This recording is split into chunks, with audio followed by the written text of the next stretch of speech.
Hi friends, ഇന്ന് നിങ്ങൾക്കായി പരിചയപ്പെടുത്തുന്നത് കിഡ്സിനുള്ള ഡൈനോസർ ടോയെ കുറിച്ചാണ്. അപ്പോൾ നമുക്കിതൊന്ന് അൺബോക്സ് ചെയ്ത് നോക്കാം. ഈ ബോക്സിൽ നിന്നും ഡൈനോസറിനെ കിട്ടിയത് 2 പാർട്സ് ആയിട്ടാണ്. നമുക്ക് ഈ 2 പാർട്സിനെയും ജോയിൻറ്റ് ചെയ്ത് നോക്കാം. ഈ ഡൈനോസർ വർക്ക് ചെയ്യാൻ വേണ്ടത് 3 ബാറ്ററിയാണ്.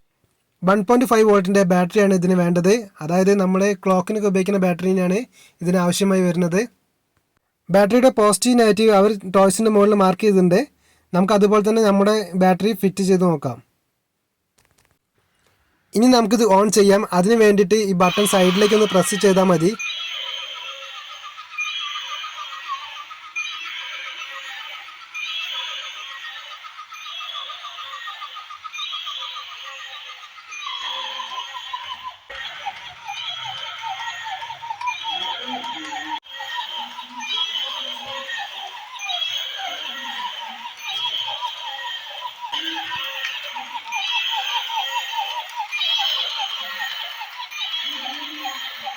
ഫ്രണ്ട്സ്, അപ്പോൾ നമുക്ക് അടുത്ത വീഡിയോയുമായി വീണ്ടും കാണാം.